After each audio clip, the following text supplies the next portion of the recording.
Okay, it's 6 o'clock. I'd like to welcome everyone. Thank you to Ed and Addison for joining us for this webinar about Cuba. We'll be talking about the next great Caribbean destination and mostly about sailing. We are very, very lucky to have Addison and Ed both join us. Addison and Ed literally wrote the book on Cuba and sailing Cuba. I know we have a lot of people here that are interested in traveling to Cuba and cruising Cuba. I am the sailing specialist with Navionics, and I'm sorry, I look a little bit like Frankenstein right now. I got hit in the head with a boom, if you'll believe that. That's my good story. I've been sailing for over a decade, and my husband and I lived on a sailboat in the Caribbean and Bahamas with our lab, and now we have a 2-month-old baby, and we really hope to do this again soon with him on a sailboat as well. So we're really looking forward to the information that Addison and Ed have for us today, because we hope to do this in Cuba shortly. Ed is the editor-in-chief of Waterway Guide, and Addison is a Cuba cruising editor and has cruised Cuba quite a lot, so he has a lot of really great information for us tonight. Today in our webinar, we're going to go over legal issues, destination details, route planning, weather, itineraries, other destinations within Cuba and outside of Cuba, charts, money and costs, as well as cruising guides. If you have a question during the webinar, you have a Q&A link in your control panel. Just use that Q&A link and it will send us a message, and we'll try to answer your question within the webinar. And if it's something that we're going to answer later on, then we will answer it. I'll put off the answer until later in the webinar, and we'll try to answer everything at the end if we have time. If we can't get to it at the end, you can definitely respond to the email that you'll get after the webinar, and it will come straight to me. You will answer any questions that we can via email, and definitely if I can't answer it, I'll get Addison and Ed to answer it. Let's see, email, oh right, and this is being recorded, so you'll be able to view this on the YouTube channel as well as the Navionics website and possibly some other websites, depending on who wants to post the video. So you'll get an email with the recording, with information about future webinars, and send us any questions that you have that we didn't get to. I am now going to turn it over to Addison. Let me give you control. Hey, Jessica, while we're ready to turn it over to Addison, I would like to at least introduce him, if you don't mind, because he's become such a dear friend, and he's doing such an incredible job in maintaining an awareness of the content. As co-author of Cuba Waterway Guide, he joined really a great team of editors and writers. But the content that is in Cuba, the cruising guide that you see at Waterway Guide, really comes from all the work that he's done. He has spent years, literally years, traveling Cuba. I've been going for 20 years, but I didn't sail an island like he has. So we're very fortunate to have him on board as not only our cruising editor for Cuba, but as a friend, as someone who really understands sailing, who lives the life. He's living the dream, and he's written this content, and we back him up 1,000% on this stuff. So the content that you're going to see this evening is directly a result of the work that he's done and our team at Waterway Guide to put it together. We also have Nigel Calder on board, who's a great sailor, as well as some of the Navionics maps and charts. So Addison is a real asset, and I think everyone's going to get a lot of information out of this. The challenge is going to be get it all in. So Addison, the challenge is yours. Thank you, sir. Yeah, you know, after that introduction, Ed, I might be too embarrassed to keep talking, but if you know me well enough, you know that doesn't happen very easily. So the elephant in the room, everyone, is always the legal issue. I get that asked all the time. You know, can I go to Cuba? Is the door going to slam, on me if I walk through? And the reality is no. Now, I need to get control of this screen. There we go. There's a lot of the uncertainty that arises out there is because there's this alphabet soup of government departments that you have to deal with. You have OFAC, Office of Foreign Assets Control. You have the Department of Commerce, BIS, Bureau of Industry and Security. And you have Homeland Security, United States Coast Guard. So when you have this acronym soup, it's very easy to get confused. But in the reality, if you take the time to look at it, or you come to an authority like the Waterway Guide and look at the way we've distilled the content down into digestible parts, you'll find that it's actually pretty straightforward. So let's just go through the various departments briefly before we get into the real meat of getting to Cuba. Okay, so OFAC is the first one. That's Department of Treasury. These are the guys that issue you that general license. The internet's full of all kinds of buzz about, the 12 categories. And recently, there's been a lot of talk about that death of the individual people-to-people category. Well, the good news is that the people-to-people category of cruising was never a license category. It was actually a definition of the education license, because education was intended for people that wanted to go to Cuba to take academic courses, to something that led to a degree, something that gave them credit. And as you know, many of us are at that stage in our lives now where that's not that important to us anymore. And so the legislation was written in such a way that non-academic courses of study could be pursued under the heading of people to people. And then, of course, as the political climate changed, people to people, which had to be sponsored by an organization and you had to go as part of a group, was changed to individual, and anybody that wanted to go and study some aspect of Cuba could go. And so what's happened in the last couple of days, really since last Thursday, that individual freedom to decide whatever it is that you wanted to study and go and do it in whatever way you felt was suitable has gone away. Having said that, education still remains as one of those 12 categories, and the other 11 categories have remained unchanged, and it is absolutely perfectly fine if you meet the criteria to travel as an individual under one of those other license categories. The important thing to remember is that you cannot go for tourism. If anywhere in your description of your activity says, I was a paying tourist, then you have violated United States law. You can have a good time. You can take free time. You can have leisure time. You can go to a bar. You can go to a concert. You cannot go for tourism. So it's one of those semantic issues, but it has some very important implications. So if you're going to Cuba, remember, tourism is off the table. And if you go as an individual, you are responsible for maintaining records for up to 5 years of your travels. So, it's actually pretty simple. Pick a category that makes sense to your itinerary. And I advise everyone to download the rules. If you don't have them, send me an email. I'll get them to you. Pick a category that makes sense for you so that you can answer the questions if somebody asks you. And keep your receipts for 5 years to prove that you had bona fide intentions when you were down there. So that's the Treasury. That's the OFAC bunch of letters. Let's move on to the next bunch of letters. Just trying to get this thing to change. There. Oh, went the wrong way. Sorry. So the next bunch of letters, the Bureau of Industry and Security, part of the Department of Commerce. These are the guys that control export permits. And if you have a U.S. flagged vessel and you want to take it into hostile territory, which unfortunately is what we still consider Cuba to be, then you need to have somebody in the Department of Commerce say it's all right to export this American asset into a hostile territory. But what has happened since since the political climate started to moderate is that it's no longer required to apply for the license, the OFAC license in advance, and therefore to kind of keep everything smooth, if you are going for less than 14 days, 2 weeks or less, you don't actually have to apply for the commerce export permit either. The technical term for that export permit is the temporary sojourn permit.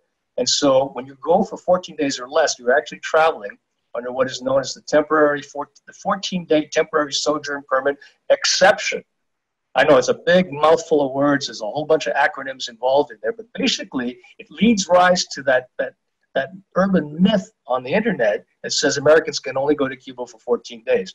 What the reality is, you can go for as long as the Cubans will allow you to stay, which is 90 days at a stretch without leaving the country. And people that fly, Americans that fly into Cuba, can do so because they're not taking any U.S. assets. They can stay for the entire 90 days without filing any additional paperwork. It's only if you take your vessel that you need to have this, that you need to have the permit. But if you go for 14 days or less, then you're off the hook. You don't need to have it. So it becomes very easy to go. The only piece of documentation that you physically must have in hand is the permission to enter Cuban territory. And that's that last department, the Homeland Security Department, of which the United States Coast Guard is a portion, because they're the folks, the Coast Guard are the people that actually administer all of these licenses. The buzz term on the internet is CG 3300 or just 3300 if you're really cool. And all that is the application form to gain this permission to enter Cuban territory. It's a one-pager. It basically has name, rank, and serial number. It's your name, address, telephone number. And it doesn't even ask you for your passport numbers on the back. You have to put your passport number. You talk about when you're going to leave the United States and when you're going to leave Cuba.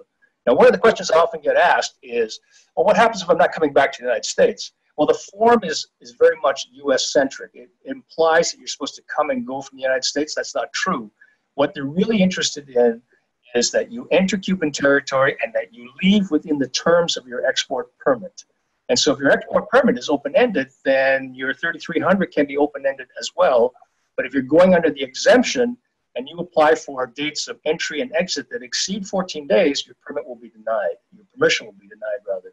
So be very careful when you're making that application to the Coast Guard that the time between when you leave the United States and the time that you leave Cuba does not exceed 14 days. And that's it. If you're going for 14 days, and many of the Americans that I meet in Marina Hemingway go down for 14 days, they go down for a rally, they go down for a race, they go down for some up to this point, some people-to-people study. So long as they're there for less than 14 days, it's not an issue. Now, one of the other things I often get asked is, well, what about weather? The weather windows, especially when you're crossing in January and February, can be pretty variable. And the official position is, if you change the dates, you need to submit a new application. The reality is, these things are administered by the Coast Guard. The Coast Guard doesn't want to come out and pick you out of the Florida Straits. And so if the weather is not good, they understand that if it takes an extra couple of days to get back, that the lid is not going to get slammed down on your head. In fact, I know personally many cases where people have come down, and if you're down there in January and February, the weather can keep you wet socked in for weeks at a time. They went back with their 14-day permit. They were back 6 weeks after the end of their 14-week period. So they were gone for almost 2 months. And the only question they were asked was, how was your trip? I'm not suggesting that you do that, but I'm suggesting that the Coast Guard is aware that that weather is a factor and that it is a valid reason to change those dates. While we're talking about the different types of cruising, the different lengths of cruising, let's launch a poll here and find out what our participants, what type of cruising they're going to do.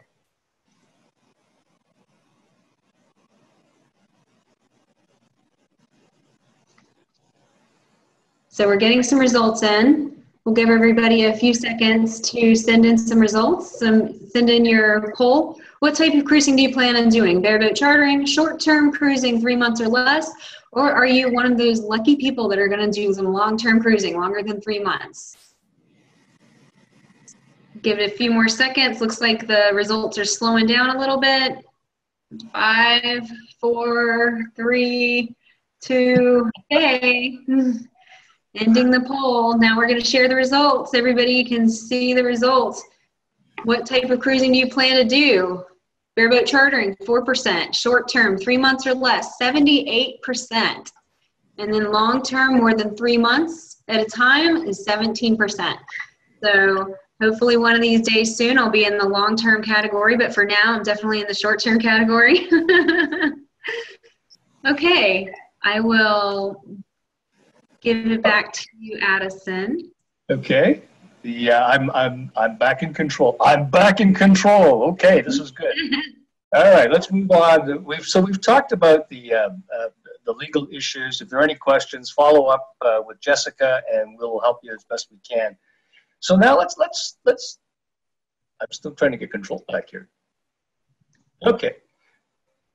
All right. So where do we go? We've decided that we're gonna run the gauntlet of officialdom. We've applied for a 3300. what are the possibilities when we get there? So the first thing to keep in mind is Cuba is a very big country. You know, people think about the Bahamas, and when they think about the Bahamas, they think about Bimini, they think about Georgetown. You think of it as a single place. Cuba is 700 miles long. It's the largest island in the Antilles. It's 120 miles wide at its widest point, and there are 15 provinces, each of which, I've been in all of them, each of which is somewhat different than the other. So in some cases, they have different foods, they have different customs, they even use different words for the same thing. So, you know, if you're like me and you went down to Cuba to learn how to speak Spanish and you learn it in Havana, it's different in Santiago. So it's not completely different, but there are, trust me, you can get yourself and laughed at if you ask for certain things, and we'll talk about that on another day. But it's a big country. And today we're going to concentrate on primarily the North Coast, because the South Coast is a topic for an entirely different discussion. And based on the poll, you know, a lot of the short-term cruisers there, you know, I'm going to assume that it's not that you're not planning on spending months in Cuba, and because it really does take several weeks at a minimum to get down there. You know, it's Havana to Cienfuegos, for example, which is the main port on the South Coast. It's a 550 nautical mile run. I've done it in one fell swoop, and in my boat, that's 4.5 days. It's a long haul. So, you know, if you want to spend all your time at sea and you're trying to travel under that 14-day exemption, you can tick off the box, but you won't see much of Cuba. Let me go to the. I'm sorry. I think so. I think something important maybe for Americans to check is that the U.S. visa renewable range. Sometimes it could be 30 days, and now it used to be 90, and now maybe might have changed to 30. So I think that maybe that's something that we need to make sure to check right before we go, to make sure that it's 30 and not 90, or 90 and not 30. So the visa for an American citizen in Cuba, at least as far as the Cubans are concerned, your initial visa is good for 30 days. And then once you have that 30-day visa, you can renew it twice without leaving the country for an additional 30 days each time, with, of course, the payment of a new fee. Some countries, like Canada, for example, allow the Cubans allow people with Canadian passports to stay for 90 days, but we're only allowed to renew them one time. So Canadians can stay in Cuba for a total of 6 months without leaving. Americans can only stay for 3 months without leaving. But I'll tell you, 3 months in Cuba, especially if it's your first time, that's a very long time. Yeah, and I know that we have some Canadians joining us, so I think Canadians is 90 days. Canadians are 90 days for the initial visa. Mm. All right. So in terms of planning your destinations, if you're in a boat, you have to arrive in Cuba at one of the ports of entry. And so there are 7 ports of entry. And for the purposes of today's discussion, we're really going to talk about Havana and Varadero. But you can see that these are other points all the way around the island, fairly strategically located. So it doesn't really matter from what point of the compass you're originating from. There's something that's pretty close. You know, for most of us, if we're looking at the shortest distance between where we start from and from Cuba, your trip into Cuba will very, very rarely exceed 125 nautical miles. You know, most of the destinations from Florida, if you're coming from Miami, for example, or from anywhere in Florida from the Keys, you're typically looking at somewhere between 90 and 120 nautical miles at the most. It's important, though, that you plan to go to one of these ports, because if you go to any other port, especially if you're using older cruising guides that talk about days when the Cubans were much more open with their borders, you will get turned away, and you do not want that to happen. All right, let me just change to the next slide. So going to Cuba is, as I said, is fairly straightforward. The important thing to remember is that it's a blue water trip. You'll hear people on the internet saying it's only 90 miles. You know, get a half decent weather window, down to torpedoes, full speed ahead.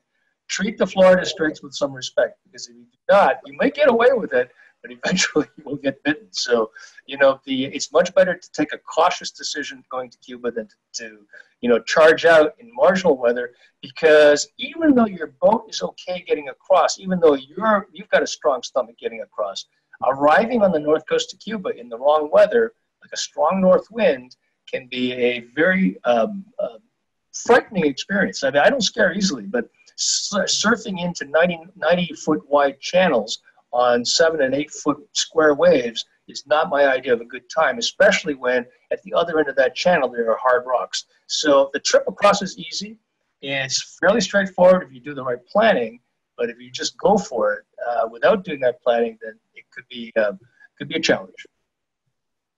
So here are a couple of points. I'm just going to put them up on the screen, talk about it, and then I'll illustrate how that makes sense on the next slide. If you're looking for an easy trip, and I'm always about easy trips, your easiest trip across from Florida to Cuba is from Marathon to Varadero. It's 93 miles, and it is about as current neutral as you can get.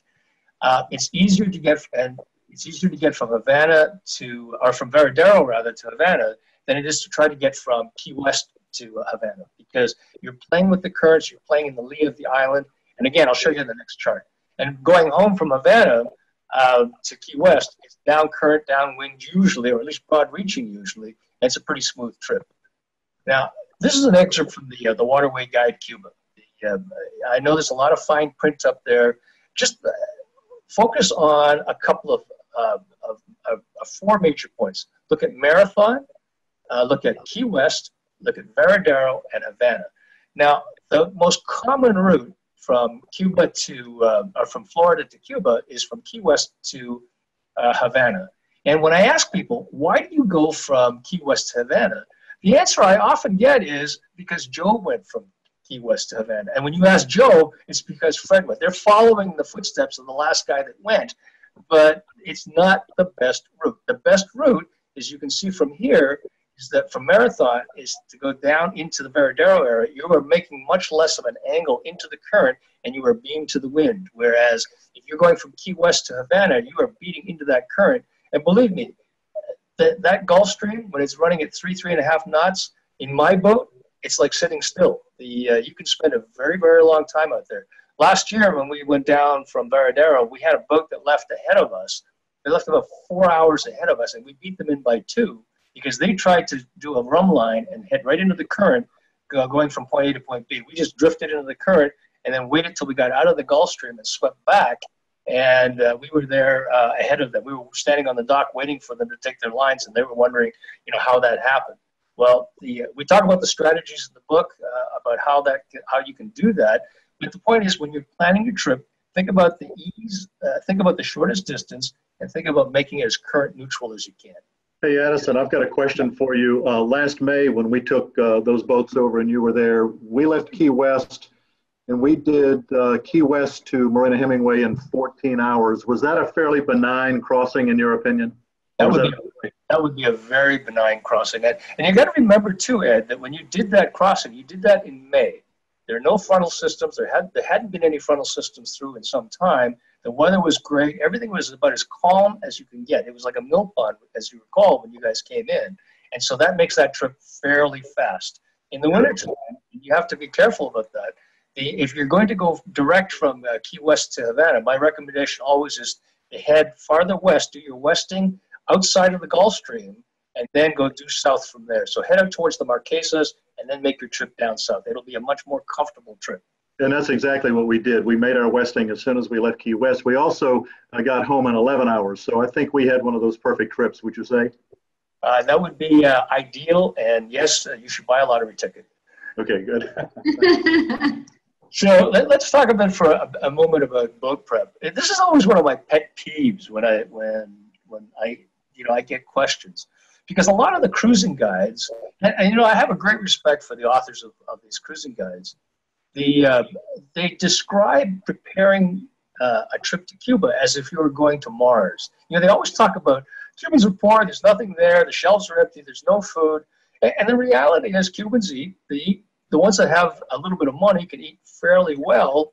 And as far as provisioning is concerned, you can literally leave Florida with empty lockers and do very well. We've actually had that happen to us one time. We had a freezer failure shortly after we arrived in Cuba, and we lost our winter's supply of frozen steaks and meat. And yet, here I am. We're doing just fine. You can see just by looking at this photograph on the slide, that the markets have an abundance of fresh produce, and it's very inexpensive. The question you have to ask when you're preparing to go across is, how much work do you want to spend provisioning? You know, how much of that is an activity? I know for my wife, Pat, and I, when we show up somewhere, the first thing we do is we look for food, because that's part of our activities. Where are the markets? Where are the good things? Where can we get the good stuff? You know, that's the kind of questions that we ask. And a lot of cruisers will do the same thing.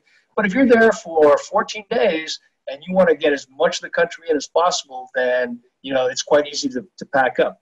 If you decide to start provisioning down there, a lot of foodstuffs are commonly available. You know, you can buy Heinz ketchup in Havana. You can buy Fruit Loops in Havana. Ramen you can buy in Havana. And, you know, a lot of talk about the embargo. Well, the embargo is between Cuba and the United States. The Italians, the Canadians, the English, the Germans have been trading food products with Cuba for generations now. And they're very high quality imported pastas. Things that I can't even buy in Florida, for example, I can buy in Cuba that come from Italy. So, you know, the notion that it's a moonscape down there is absolutely not true. It's just a case of how much time you want to spend on figuring out where the stuff is, because shopping in Cuba is not the same as it is in Florida or anywhere else in the world. You don't push a shopping cart down the aisle and go buy this stuff. You know, it's a hike. I know I can get onto this food topic a lot.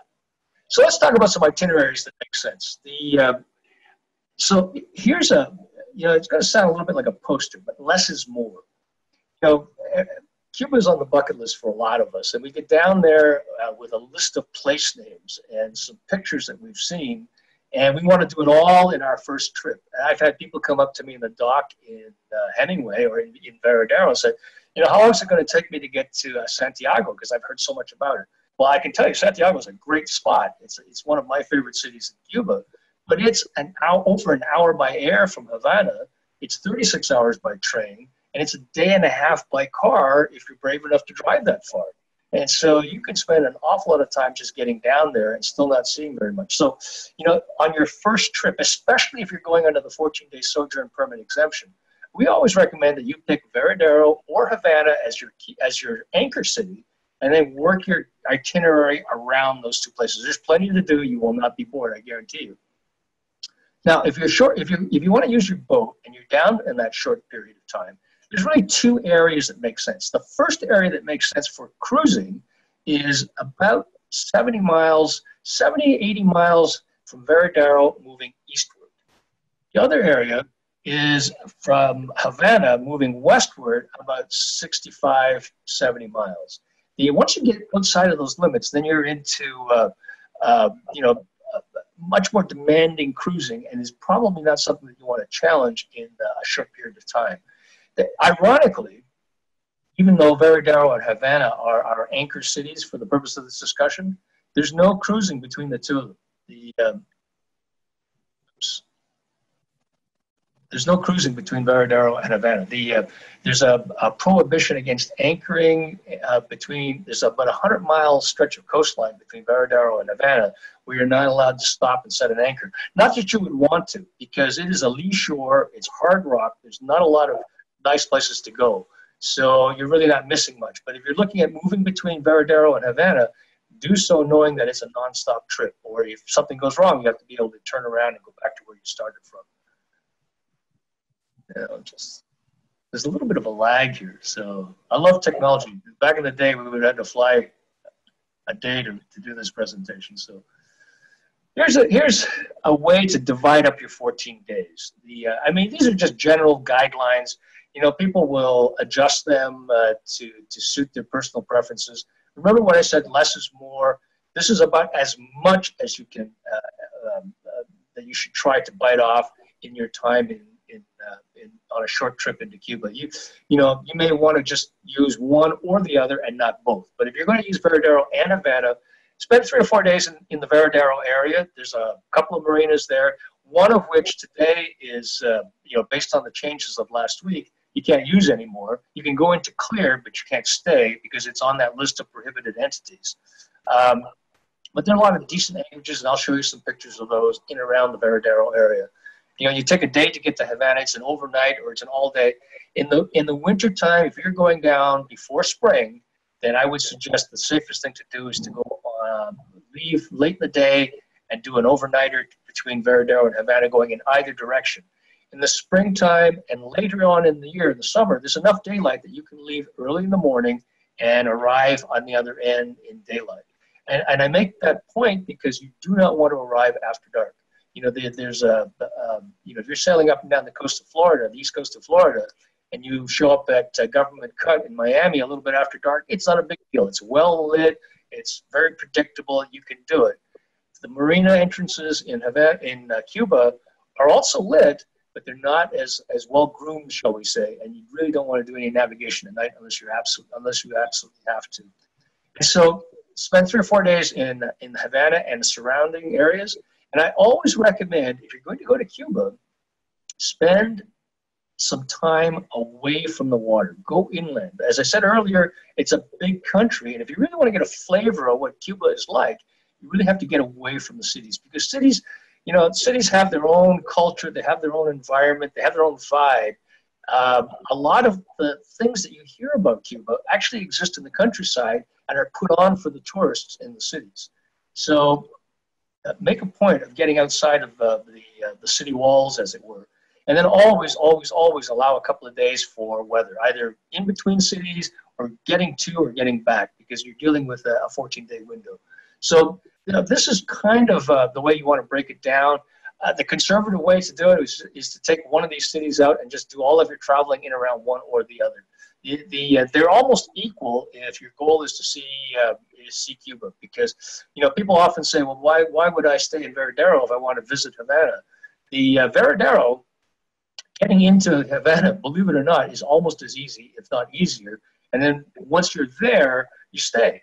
Whereas if you're in Havana and you're staying in Marina Hemingway, it's a $20 cab ride at a minimum going each way. And at night, that amount can rise up to significantly higher. Yet you can get a room and stay in downtown Havana, very nice room, for $25 a night. And if you talk nice to the landlord, they'll throw in breakfast. Okay, so let's talk about some of the anchorages. The closest anchorage to Havana is a place called Bahia Honda. It's 37.5 nautical miles from the entrance to Hemingway, Marina Hemingway. And for many of us, when we leave Marina Hemingway, that's where we head. It's a nice, deep water, easy to enter bay, very well protected under most conditions. And, you know, we talk about all the strategies for handling inclement weather, frontal systems, and so on.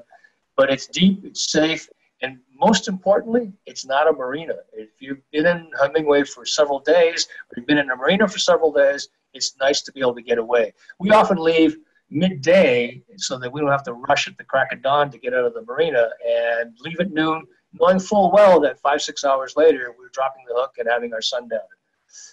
Another marina, another anchorage that's really nice, and I will show the Navionics example of this, is a place called Cayo La Visa. A lot of the travel brochures talk about Veradero as being the beach, the best beaches in the world. Well, the guys that wrote those brochures did not go to Cayo La Visa. This is a beach that is about 70 miles due west of Havana, 66 miles actually west of Havana, and it has one of the nicest beaches on the north coast of Cuba. And I've seen them all. So, you know, I've got a little bit of beach experience. You can see how busy it is. But this is where all of the expat community around Havana go on the weekends. So you're likely to find diplomats, business people sitting on the beach. The other nice thing about Cayo La Visa is, unlike a lot of resorts in Cuba, they welcome you. A lot of the resorts in Cuba are all inclusive, and unless you have a pass, you can't get in. Cayo La Visa is open season. You can go sit on the beach, use their beach umbrellas, drink at the bar, do all that good stuff, and you know, you and 50 of your new closest best friends. It's an absolutely gorgeous beach. If you're going the other way from Veradero, Cayo Blanco is a great anchorage. It's 3 miles from Marina Gaviota, and so now that Marina Gaviota has been closed and you can't stay there anymore, but you can still use it for clearing in, you can actually go to Gaviota, clear, and then go out and drop the hook. That's what we do on most of our trips across. We'll clear it at Gaviota, and we can stay, but I just prefer to be on the hook. And so 3 miles away from the entrance, this is what you're looking at. In the evenings, it is absolutely wonderful. Quiet, you're surrounded by herons and wildlife. Great place to have that sundowner after a long trip across from Florida. Go a little bit farther than Cayo Blanco, you come into the wild. Wild flamingos, the Cayo Flamingo. What a proper name for it, right? I've never seen flamingos in the wild until I was in this place. It's 25 miles away from that first anchorage, Cayo Blanco, and so it's a very easy half-day trip. The beauty of these anchorages is you are so close to Varadero that if you need supplies, if you run out of something, or if you just get tired of being on the anchorage, you are less than a day away from air conditioning, docks, running water, all that fine stuff that we equate with civilization. And the Cuban marinas, you hear a lot of a buzz about how run down they can be. Well, some of them are, but if you're in and around the Varadero area, these are some of the facilities that they have. They're designed for tourists. Even though we're not down there for tourism, you can take advantage of some of these facilities. They're very, very nice. So that takes care. That's the water side. So when I talk about a little bit about traveling inland, just want to whet your appetite on some of the things that you might look at on those 2-3 days that you're going to do inland. Right. Okay. Some land destinations. This is Trinidad. Trinidad is the oldest city in Cuba. It's on the south coast. It's a long way to go by boat, but if you land at Havana or in Varadero, it's an easy trip in one day. You can drive down there in about 5-6 hours, and there are a lot of buses that run. So the transportation down there is pretty good, and you can find in any of the marinas that you'll stop in, you will find cab drivers that will be more than happy for a small fee to take you down there for the day. It's well worth the trip, because it is now a UNESCO World Heritage Site. The Cubans have done an absolutely magnificent job of restoring the town. So if you want to get a sense of what it was like to be Hernan Cortez and walk down a 15th century street, go to Trinidad and you'll get a sense of that. Here's one of my favorite places in Cuba. Here's one of my favorite places in Cuba. There. This is Viñales. This is in Pinar del Rio province. It's about 100 miles southwest of Marina Hemingway in Havana. And it's tobacco country. It's a national park. And this is where all the tobacco for the famous Cuban cigars is grown. There's actually two tobacco areas in Cuba, but the other area just grows the lowly stuff for those nasty cigarette smokers. This is where the wrapper leaves for the famous Cohibas and the Monte Cristos and all those iconic brand names, they come from here. And, you can do it in a day from the marina. There's a lot of tour operators who will take you up there for about $150 a day. I really recommend, if you're at all possible, spend a night up there and really engage in some people-to-people contact. You're welcome. You walk through the fields, and it's never an issue. A lot of places you see a fence, it means keep out. When you see a fence, it just means that it guides you down towards the houses. The Cubans are very, very welcoming. And unlike other tourist district destinations in Cuba, they don't hunt you down for your dollars. You walk up and down the street, people leave you alone. You might have somebody that wants to sell you some cigars, but that's about the extent of it. Another destination.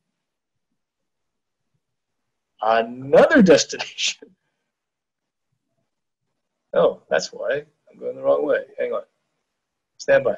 Another place to look at is Cienfuegos. Cienfuegos is the third largest city in Cuba, and it's our favorite city. Like if you look at cities, I call it the Goldilocks city because it has a little bit of something for everybody. It's not too big. It's not too small. It has all of the culture and the nightlife of Havana. There's opera. There's symphony. There's really good jazz, good clubs, good restaurants.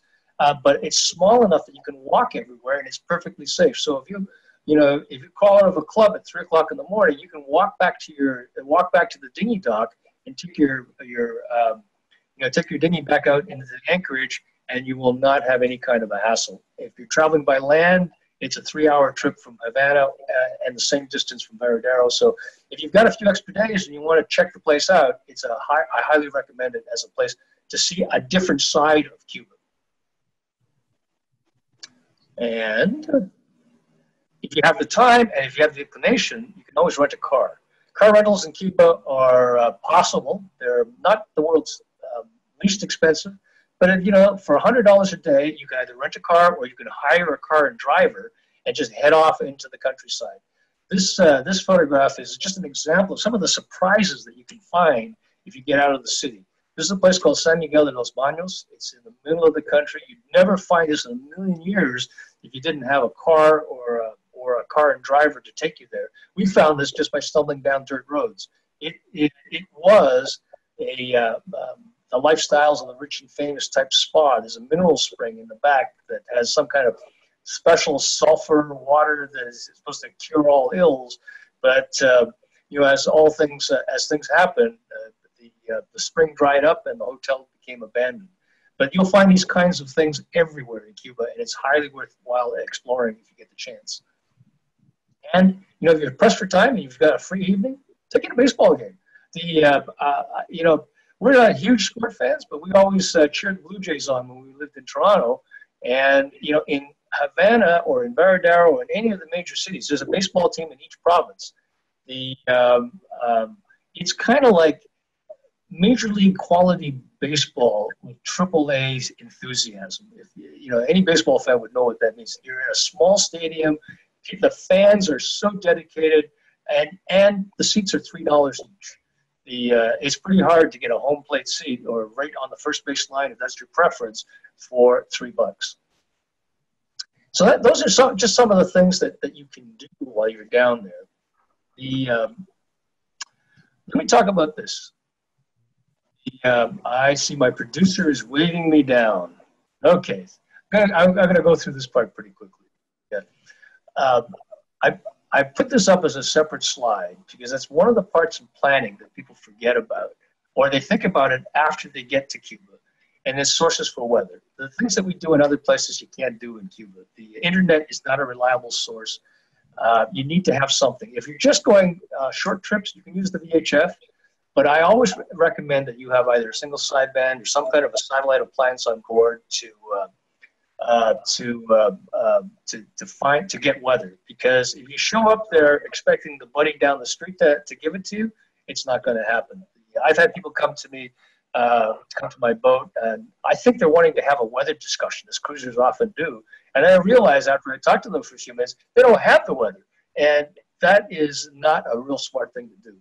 And if you speak good Spanish, you can actually use Cuban TV and satellite, Cuban TV and radio. That's what the Cuban fishermen do. They watch TV, and it's an excuse to have a little battery-operated TV on their boats now. Let's move on to some of the other destinations in Cuba. We've divided the book down into major chunks. We've anchored it around Varadero, Havana, Cienfuegos on the south coast, and Santiago de Cuba. Really the 4 largest cities in Cuba.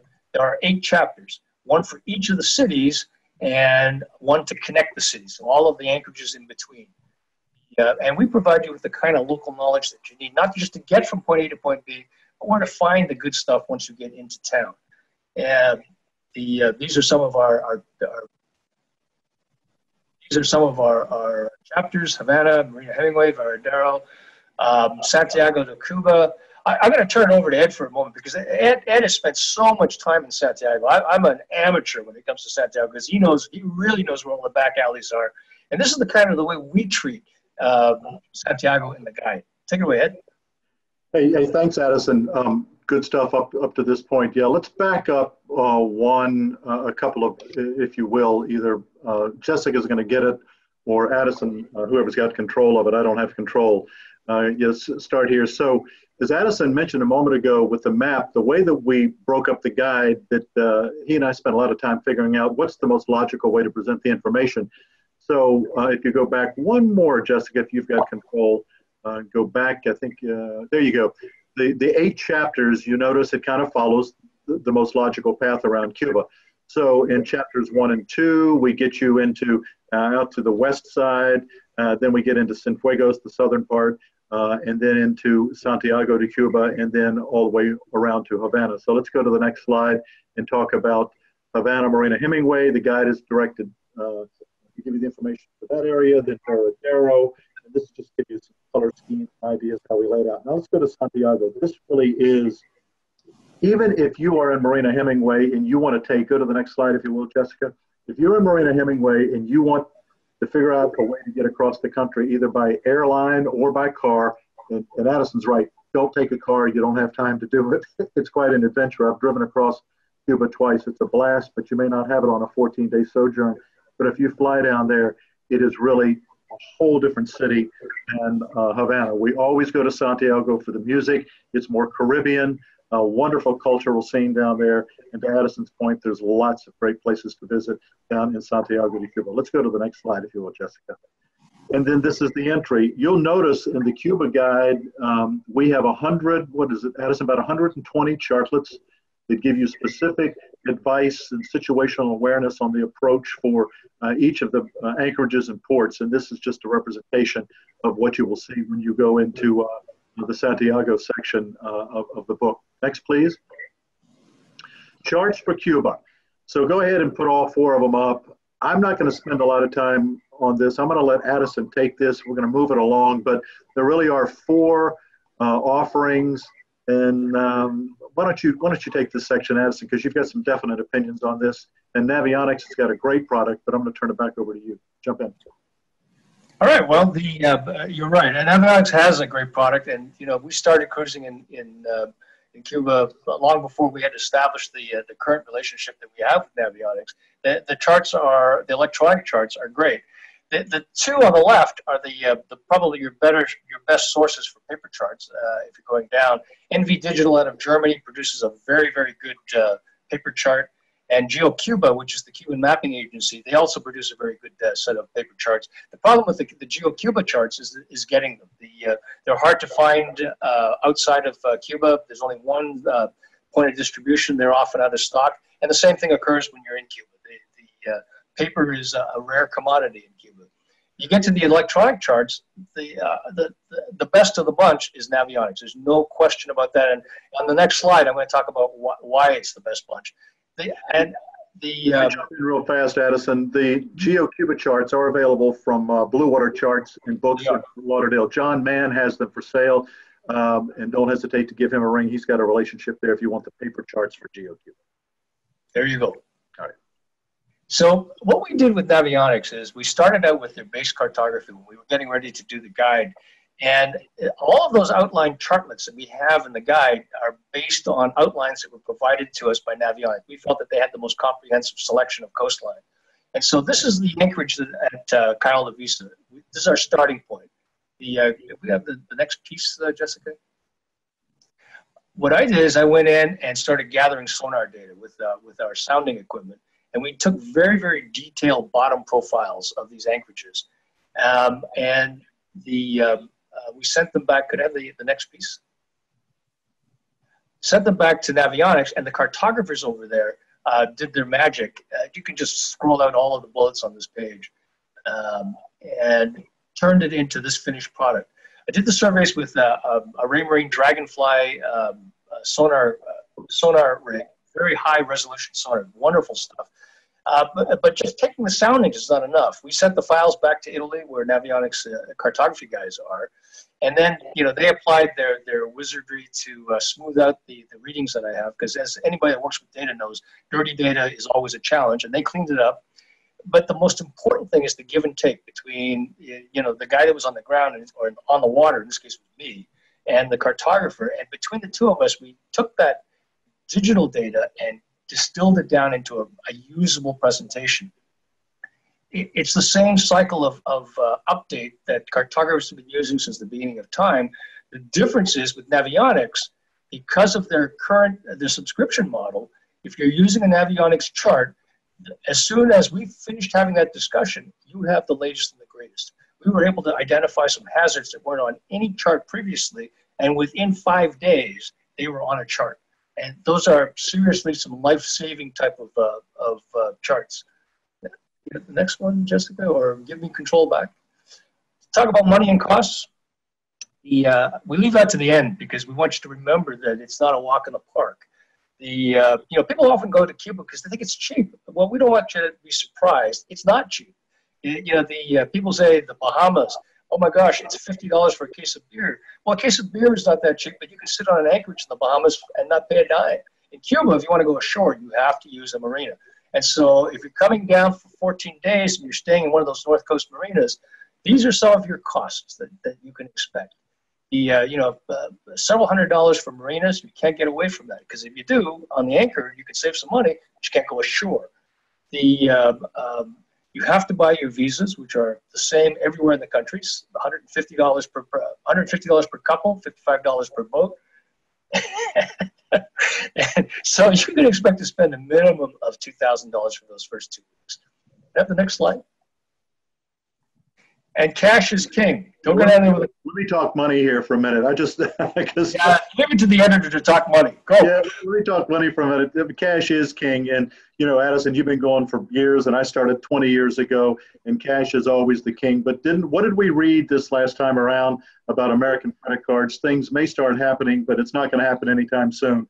So take cash. You need cash. I just wanted to throw that out there, and you don't need to cash it all in the day you go and turn everything into kooks. Do it at a couple $100 at a pop so that you're spending it accordingly. But cash is king. But you've been very successful, Addison, with using the Cuban national peso more so than a lot of other cruisers. How do you do that? Well, so again, it's one of those urban legends that the foreigners are not allowed to carry the Cuban national peso, and that's simply not true. You just have to go and buy it. You can't buy it at hotels, and if all you stay in are hotels, then it's not available. But if you're out shopping in the farmers markets, if you're doing anything that's uniquely Cuban, if you want the true Cuban experience, then you have to spend the real Cuban money. And so, we access Cuban national pesos. We go to farmers markets. We can buy potatoes, fresh potatoes, which are a real treat in Cuba for a penny a pound, 1 peso. That's worth about 5 cents US. I don't know when the last time you bought potatoes. You cannot buy them for 5 cents a pound at Publix down the street from us. So, and some folks have also asked about converting U.S. dollars because of the exchange rate to euros and or to other currencies. I think just going down with U.S. dollars is the best way to do it today. Wouldn't you agree? I would. Go down with the currency that you have. Unless you're into foreign exchange arbitrage, you're going to buy a car. For the amount of money that we're going to spend, ask yourself, is it really worth the difference? If you go down with the currency that you have, you know exactly what you're dealing with. You know how much you've spent. Okay, good. Next slide.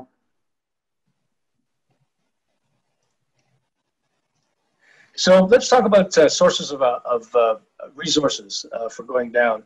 There's really 4 cruising guides that you should look at and have at least a couple of them in your arsenal. Nigel Calder's guide was the standard. Nigel went down, and he did very much the same things that I did, except he did it, the hard way back in the day. We had the advantage of recording sonar. He did it with a lead line, and he actually had some of the more at the time was the most modern satellite-based mapping equipment that was available, and it was the size of a suitcase. The stuff that we used would fit on an iPhone, literally.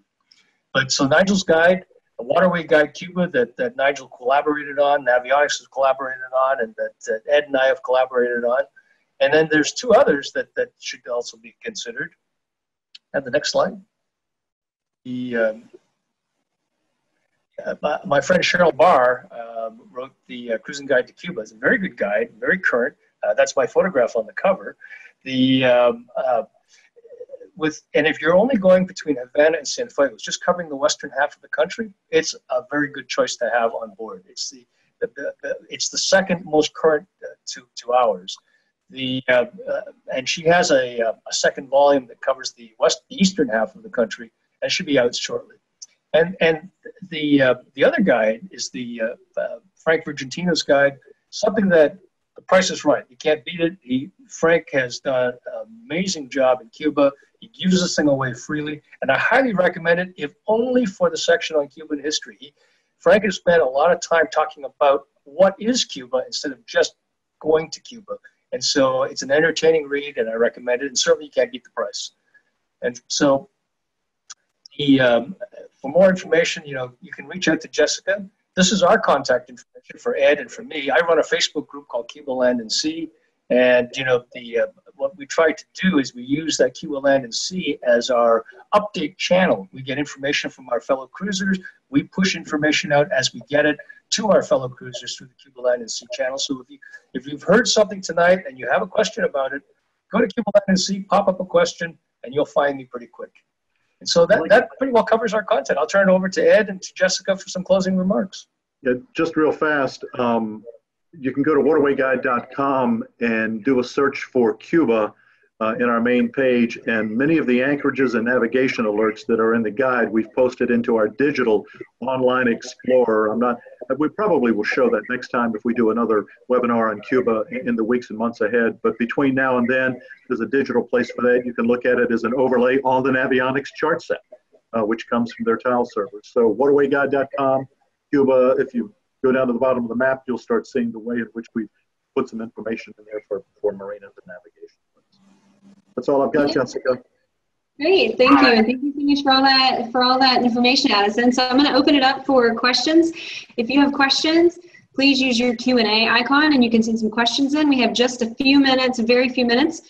James did bring up that some of the resorts do sell day passes, not all of them, but some of them do sell day passes. So if you want to enjoy a day at a resort, you can do that there.